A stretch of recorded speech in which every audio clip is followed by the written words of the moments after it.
여러분 안녕하십니까? 5월에 가정의 달이라 우리 가정봉사를 통해서 또 저에게 말씀을 좀 증거해 달라는 부탁을 받았습니다.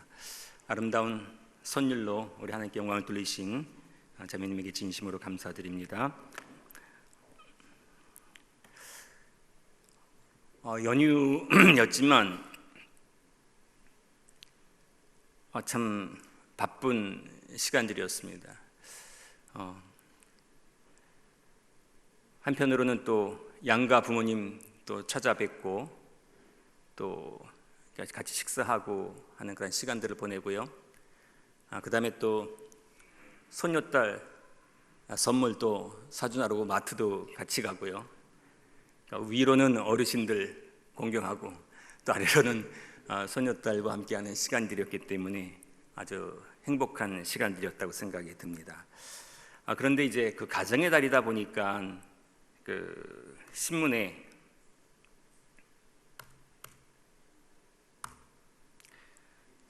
아주 슬픈 이야기들도 있습니다.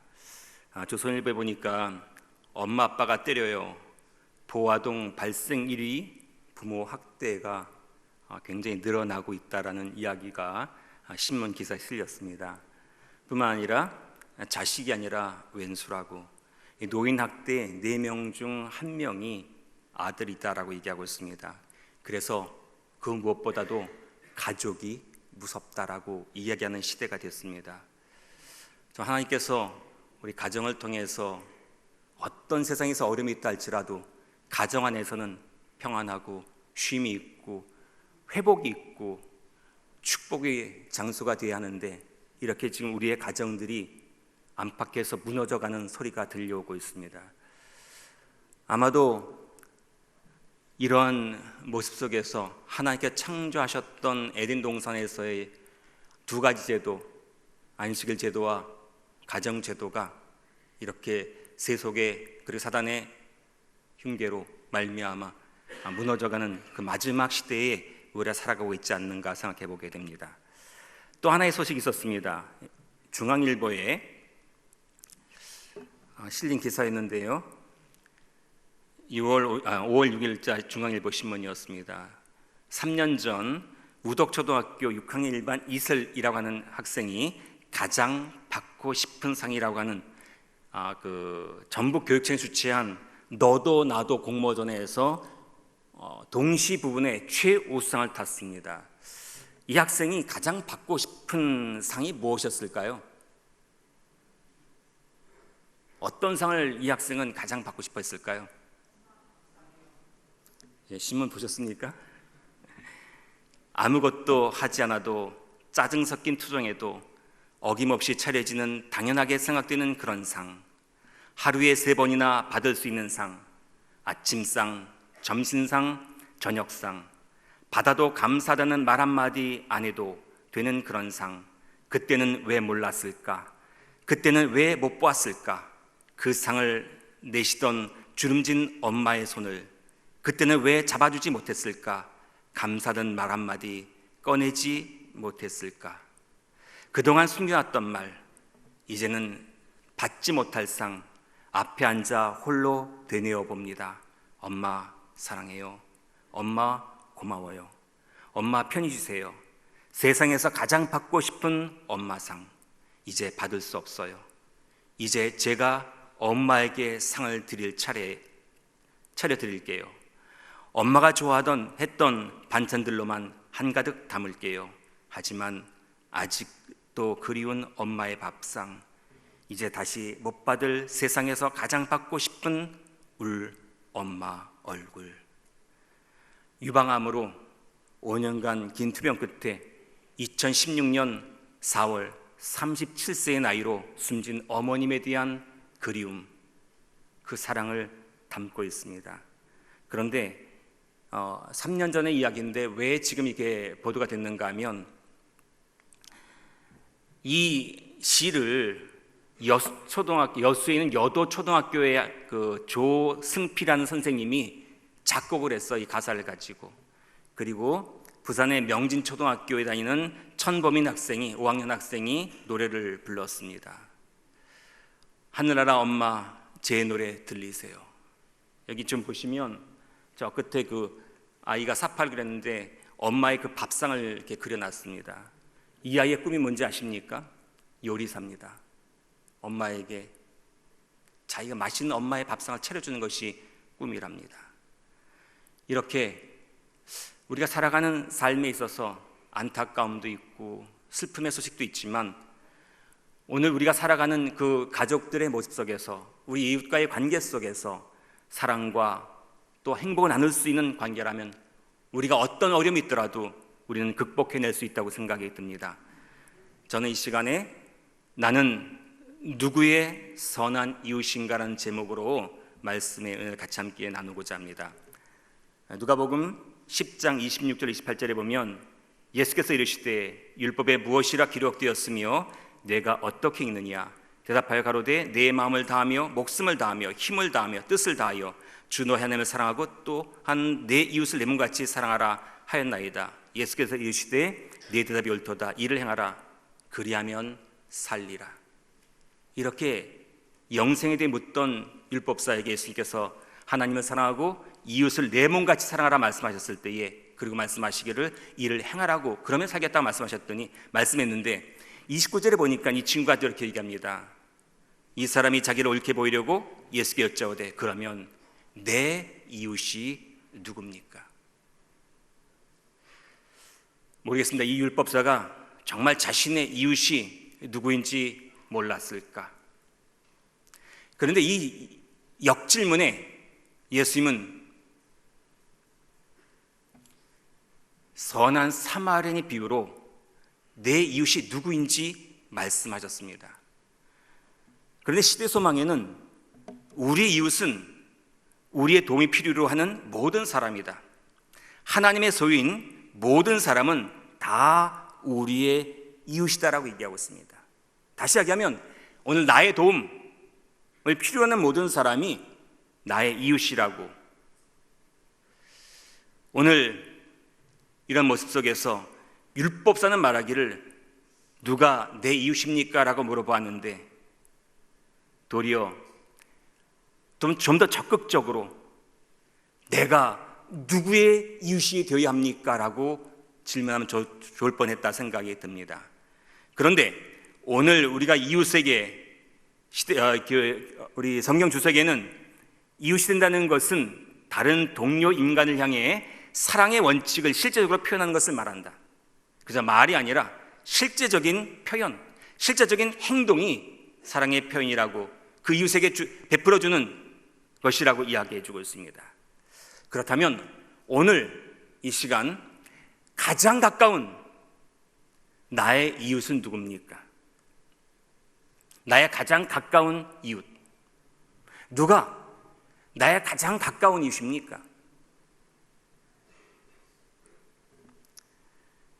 많은 이웃들이 있고 지금 내 곁에 계신 분도 나의 가장 가까운 이웃이지만 이 세상에서 가장 가까운 이웃은 내 배우자가 가장 가까운 이웃이라고 생각이 듭니다. 성경 에베소 5장 33절의 세번역 성경을 보면 여러분도 각각 자기 아내를 자기 몸같이 사랑하고 아내도 자기 남편을 존중하십시오라고 이야기하고 있습니다. 자, 오늘 우리는 아내와 남편으로 한 부부가 되기 전에 우리는 결혼하기 직전 두 사람은 서로 많은 공통점을 가지고 있다고 느끼고 사랑하고 있다고 느끼고 행복할 수 있다고 생각했기 때문에 결혼을 합니다. 그렇지만 함께 살다 보면 작은 차이, 생각해보면 별것도 아닌 것 때문에 그 작은 것이 큰 차이를 만들어 놓고 있습니다.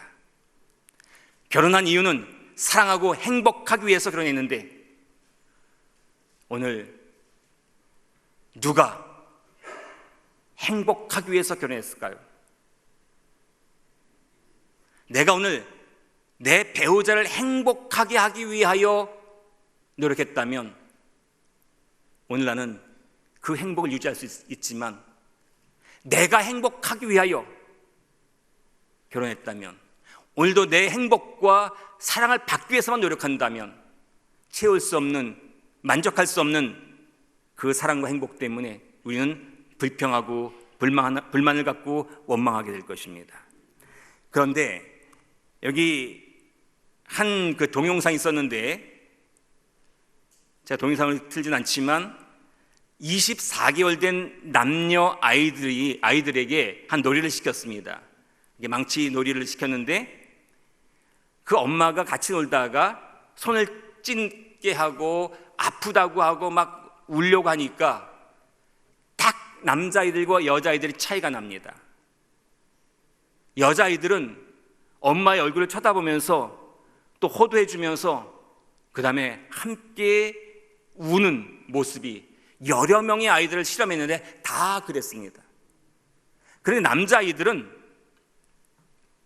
도리어 왜 호해달라고 했더니 치우라고 손 계속 망치질하고 있고 전혀 관심 갖지 않습니다. 왜 그랬을까요? 심지어 남녀 쌍둥이로 태어난 애들 똑같이 실험했는데 그 아이들도 여자아이는 엄마의 그 아픔에 공감을 하고 함께 울어줬는데 남자아이는 전혀 관심이 없습니다. 자기 일만 합니다. 이런 모습이 어떤 모습인가 하면 관계지향적인 여자와 사랑하는 것이 정말 힘든 것인데, 여자는 그 관계지향적이기 때문에 엄마의 그 아픔에 같이 공감하는 것입니다. 남자아이는 목표지향적이기 때문에 노는 것에 더 관심 있지 엄마의 아픔은 관심이 없는 것입니다.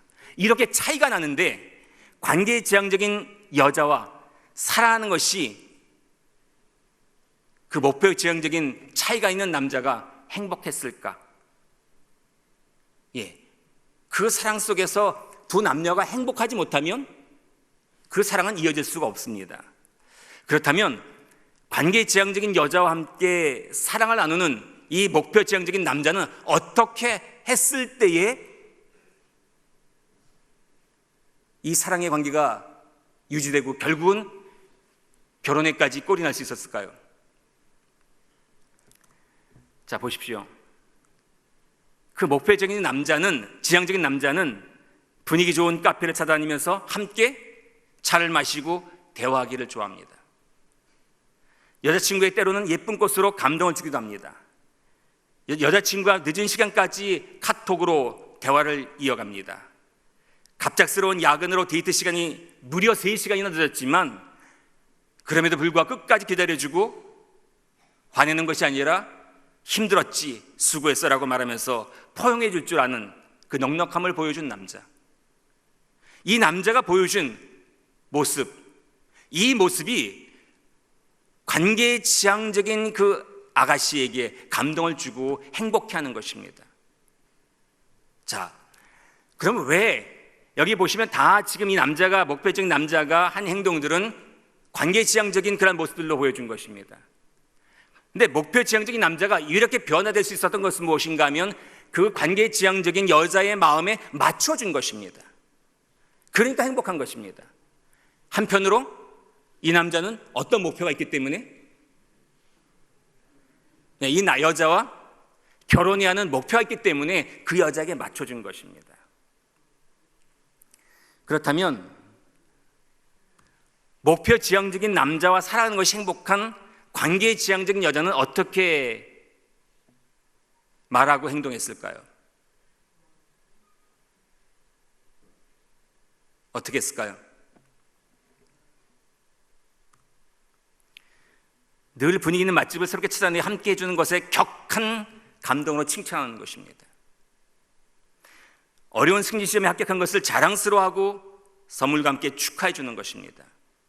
센스 있는 문자를 보내준 것을 언제나 칭찬을 잊지 않고 해주는 것입니다. 유난히 피곤해 보이는 남자친구를 위해서 그 집 근처에서 만나서 일찍 헤어지고 그래 뜨끈뜨끈한 쌍화탕을 쥐어주는 센스를 발휘하는 것입니다. 자, 이렇게 대접받는 남자의 마음은 어떤 마음이 들었을까요?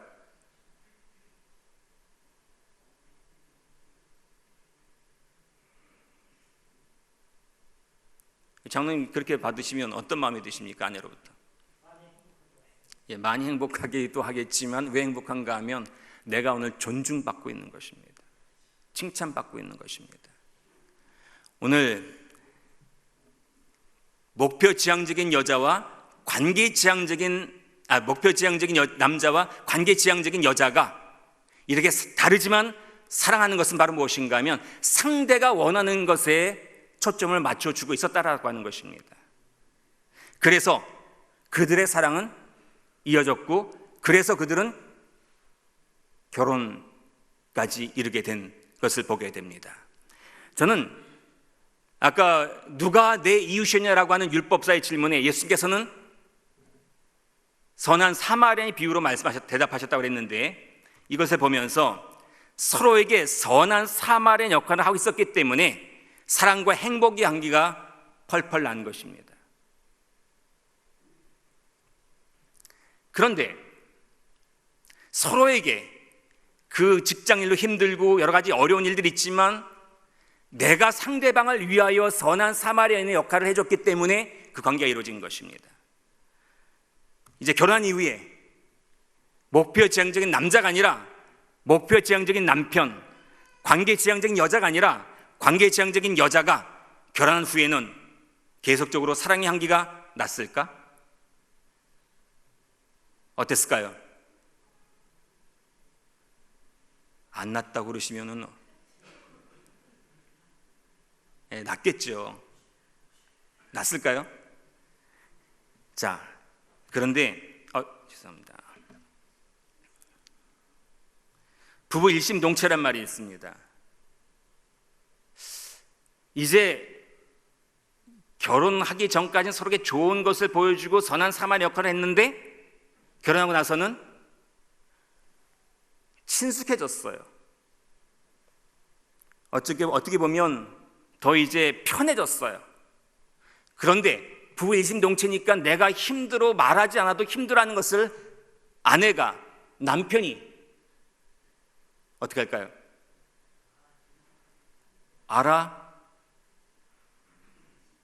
알아줄까요? 네. 우리 재림 성도의, 특별히 별내교회 성도님들은 다 알아주시잖아요. 그런데 그렇지 않을 경우가 있어요. 남편은 과중한 업무와 승진 경쟁으로 스트레스 받고 있습니다. 힘듭니다. 아내는 직장맘으로 육아와 집안 살림까지 떠맡게 되는 피곤함과 스트레스가 있습니다. 힘든 모습이 됐습니다. 그런데 연휴에는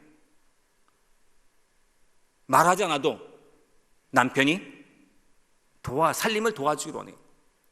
그래서 남편은 한 주간 너무 피곤했기 때문에 이번 일요일날 축구 동호회 친구들과 함께 게임하기를 원해요. 축구 경기를 하고 하는 거예요. 어쩌면 우리가 말하지 않아도 이해해 줄 것 같은 남편과 아내가 왜 이해하지 못하고 왜 서로의 감정이 상하는 그러한 모습이 되었을까? 그 이유는 삶의 현장에서 스트레스와 과로라고 하는 강도를 만났어요. 너무 힘들어요. 지쳤어요. 그런데 삶의 현장에서 스트레스와 과로라는 강도를 만난 사람은 누굽니까? 아내입니까? 남편입니까? 나입니다. 나야 나. 그런데 서로 간에 나는 지금 지쳤고 힘들고 육아도 힘들고 여러 가지 어렵다라고 서로 이야기하는 것입니다. 결혼하기 전에는 서로에게 누가 선한 사마리아 역할을 해줘야 되느냐 묻지 않아도 서로에게 선한 사마리아인이 되어줬습니다. 그런데 결혼한 이후에는 내가 아니라 내가 선한 사마리아 역할을 해달라고 이야기하는 것입니다. 그리고 작은 것 때문에, 서로의 차이 때문에, 나를 알아주지 않는 것 때문에 서로 간에 알력과 다툼이 있습니다. 그래서 사랑과 행복의 향기 대신에 이제는 미움과 불행의 냄새가 조금씩 나기 시작합니다. 사랑의 장이라 불리우는 고린도전서 13장의 11절에 보면 이런 말씀이 있습니다. 내가 어렸을 때는 말하는 것이 어린아이 같고 깨닫는 것이 어린아이 같고 생각하는 것이 어린아이 같다가 장성한 사람이 되어서는 어린아이의 일을 버렸노라. 장성한 사람이 되어서는 어린아이의 일을 버렸노라. 어쩌면 우리가 지금 사랑은 그 어린아이와 같이 징징대는 모습이 아니라 장성한 사람이 되어서 어린아이의 일을 벗어버렸다라고 했습니다. 근데 버렸다라고 하는 말은 뭔가 하면 헬라어로 카타르게온데 이것은 효력을 얻게 하다라는 뜻을 갖고 있습니다. 그 효력을 어린아이와 같은 효력을 얻게 하는 그 일들은 무엇인가 하면 지속적인 노력을 통해서 그것을 극복한 상태를 이야기하는 것입니다. 사랑은 어린아이의 일을 벗어버리고 장성한 사람, 다시 이야기하면 내가 오늘 장성한 사람으로서 배우자에게 또는 이웃들에게, 형제들에게, 자녀들에게, 부모에게 무엇인가 달라고만 요청하는 그런 모습이 아니라 나눌 수 있고 베풀 수 있고 손해볼 줄 아는 넉넉함이 필요하다는 사실들이 이야기하고 있습니다. 그것이 사랑장에서 말씀하고 있습니다.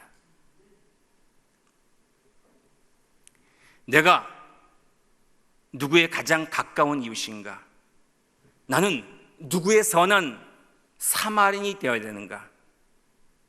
내가 먼저 선한 사마리안이 되는 것이 장성한 자의 모습입니다. 내가 누구의 가장 가까운 이웃인가? 어떤 사마리아인은 여행하는 중 거기 이르러 그를 보고 불쌍히 여겨 가까이 가서 기름과 포도주를 그 상체에 붓고 싸매고 자기 짐승에 태워 주막으로 데리고 가서 돌보아 주고. 이 사마리아인은 강도 만난 이웃을 위해서 기름과 포도주로 상처에 붓고 싸매어 주었다라고 얘기하고 있습니다. 관계지향적인 아내가 스트레스와 피곤함, 우울감이라는 강도를 만났습니다. 남편인 내가 아내를 위하여 붓고 싸매어 줄 기름과 포도주는 뭘까요? 우리 일상에서 생활하다 보면 많은 그 스트레스 받고 피곤함도 있고 때로는 아내들이 우울감까지 느낄 때가 있습니다. 이런 강도를 만났습니다.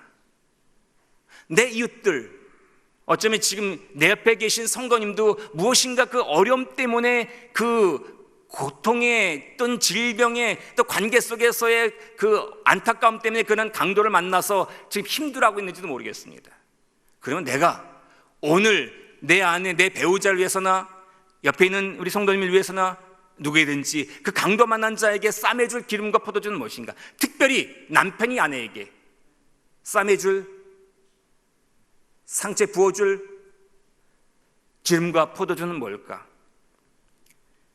이 골로새서 3장 19절에 보니까 쉬운 성경에 보면 남편들은 아내를 사랑하고 부드럽게 대하며 아껴 주십시오. 다시 이야기하면 오늘 남편이 아내에게 싸매줄 기름과 포도주는 무엇인가 하면 사랑과 공감이라는 기름과 포도주입니다. 남편들은 아내를 사랑으로 대하고 부드럽게 대하며 아껴주라고 말씀하셨습니다. 부드럽게 대하고 왜 아껴주라고 그랬을까요?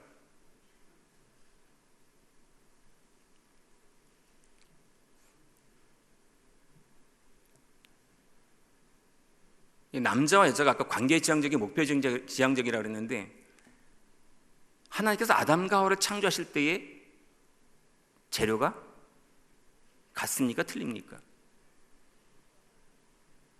아담은 뭐로 만드셨죠? 흙으로 만드셨어요. 하와는 아담의 뼈로 만드셨어요. 그러니까 남자는 흙으로 만든 뚝배기고 여자는 본 차이 납니다. 본, 뼈입니다. 그러니까 그 본 차이는 어떻게 하셔야 돼요? 아끼셔야 돼요. 부드럽게 대하셔야 돼요. 상처받습니다. 잘못하면 깨집니다.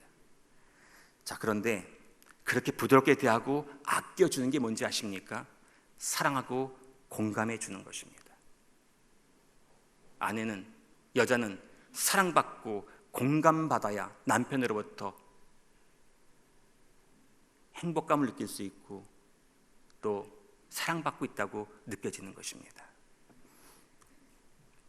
아이가 열이 떨어지지 않아서 너무 마음이 아팠겠다라고 출장지에서 전화하는 것입니다. 밤새 아이가 아파가지고 열이 떨어지지 않았을 때에 출장 가 있지만 너무 마음이 아팠겠다고 힘들지라고 공감해 주는 것입니다. 어린이집에 아이를 맡기고 출근하니 마음이 짠하지라고 그 마음을 읽어주는 것입니다. 엄마로서 노력하는 모습이 정말 예쁘고 사랑스럽다, 사랑해라고 사랑을 표현해 주는 것입니다. 힘들어도 항상 밝은 모습으로 미소 짓는 모습이 너무 좋다고 이야기해 주고 사랑한다라고 얘기해 주는 것입니다. 관계지향적인 아내는 힘들어도 가장 가까운 이웃인 남편이 자신의 마음을 읽어주고 공감해주면 그 어떤 어려움도 함께 이겨낼 수 있습니다. 남편이 아내를 공감해주지 못하면 아내는 자신이 사랑받고 있다고 느끼지 못합니다.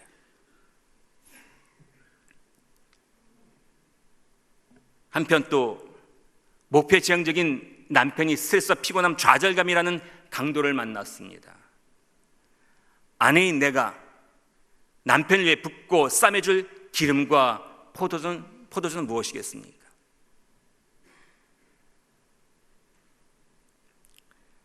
골로새 3장 18절 메시지 성경에 보니까 아내 여러분, 남편에게 순종함으로 남편을 이해하고 지지해 주십시오. 그것이 주님을 영원롭게 하는 일입니다. 이해하고 지지해 달라는 것입니다. 미국의 한 회사의 사장이, 성공한 회사의 사장이 아내에게 자기 생일날 선물 줄 것을 한 메모지에 적어서 주었습니다. 남편이 받고 싶은 선물이라고 하면서 아내에게 주었습니다. 그 메모지에 남편이 요구하는 선물이 무엇이었을까요?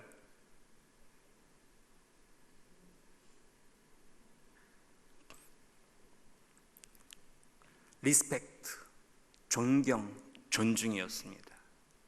다시 이야기하면 오늘 피곤함과 좌절감이라고 하는 강도를 만난 남편에게 줄 수 있는 기름과 포도주는 존중과 칭찬이라는 기름과 포도주입니다. 오늘 남자는 가장 가까운 이웃인 아내로부터 칭찬과 존중받을 때에 살맛이 납니다.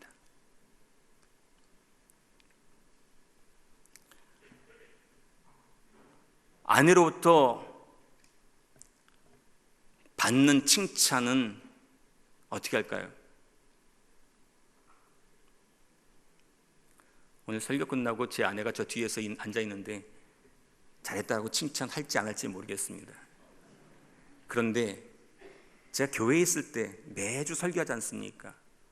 매주 설교하는데 아내가 칭찬을 잘 할까요?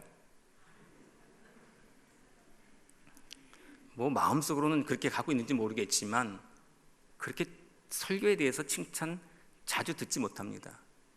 그런데 아내로부터 설교의 칭찬을 들으면 한 주간이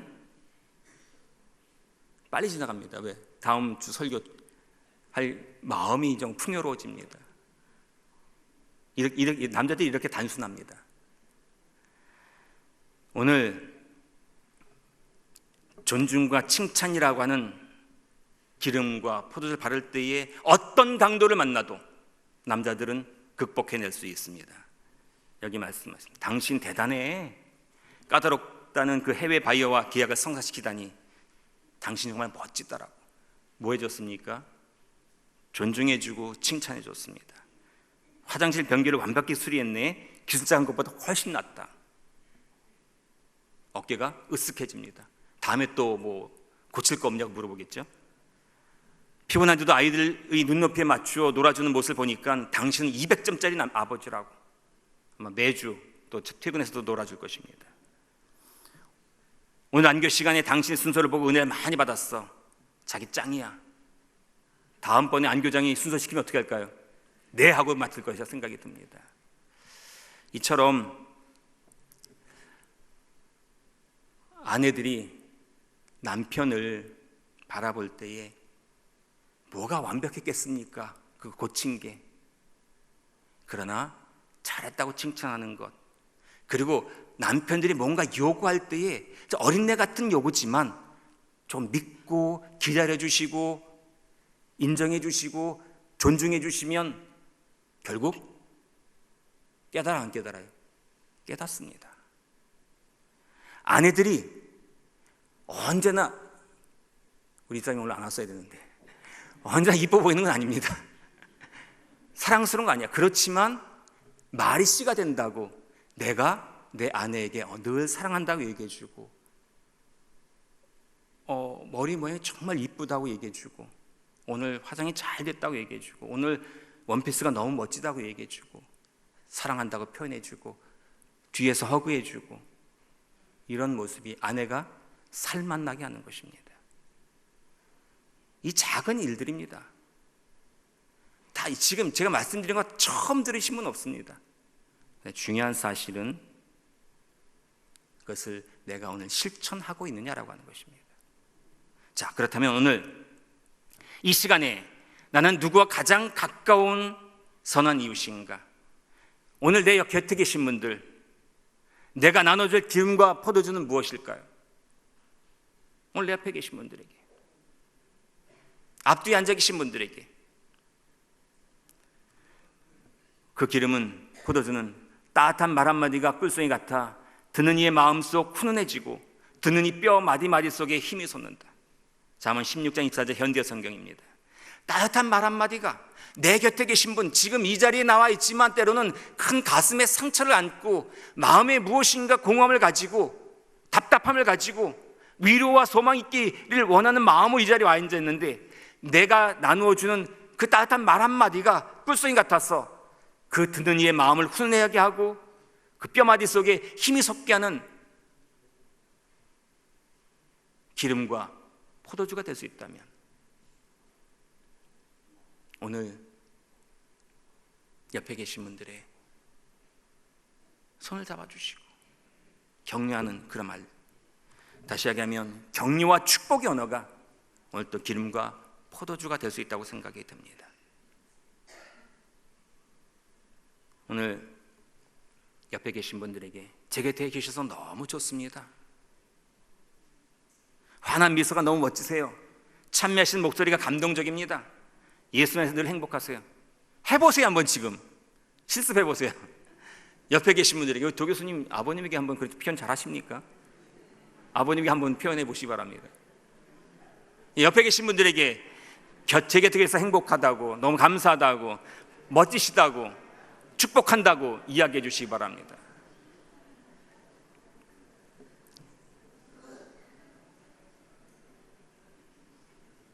예수님께서 이렇게 말씀하십니다. 이를 행하라, 그리하면 살리라. 내 이웃을 내 몸같이 사랑하라고 하셨는데 그 사랑을 실천하라고, 행하라고, 그러면 살겠대요.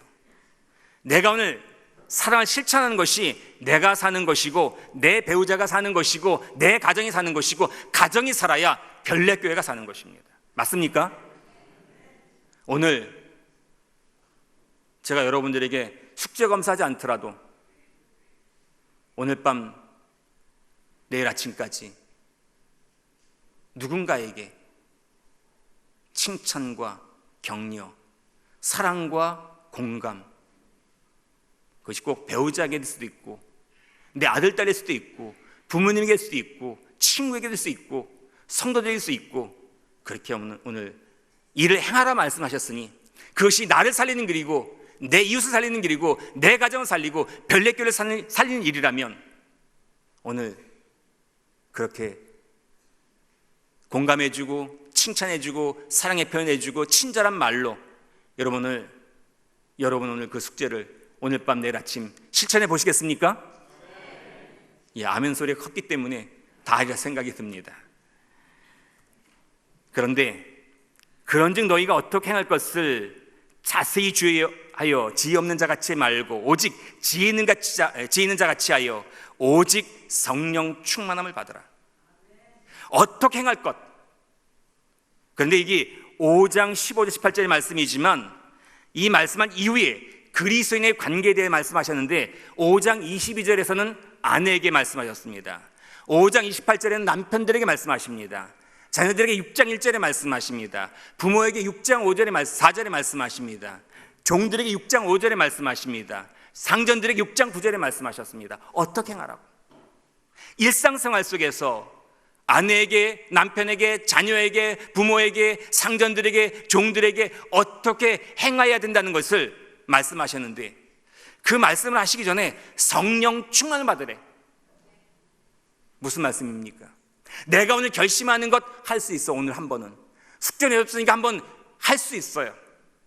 그러나 그것이 지속적으로 할 수 있는 것은 성령의 충만함을 통해서, 다시 얘기하면 성령 충만함이 어떤 성경을 잘 가르치는 것도 포함될 수 있고 봉사하는 것도 포함될 수 있겠지만 성령 충만은 우리의 관계 속에서 사랑을 실천하는 것이 성령 충만한 삶입니다. 내가 아직 내 이웃들에게, 내가 만나야 할 이웃들에게, 강도 만난 자에게 사랑을 베풀지 못하고 있다면 나는 아직 성령 충만한 사람이 아닙니다.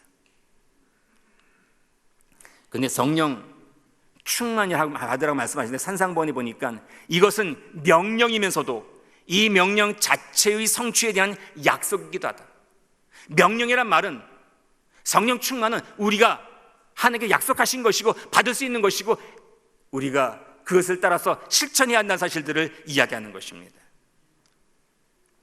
실무교훈에 말씀하십니다.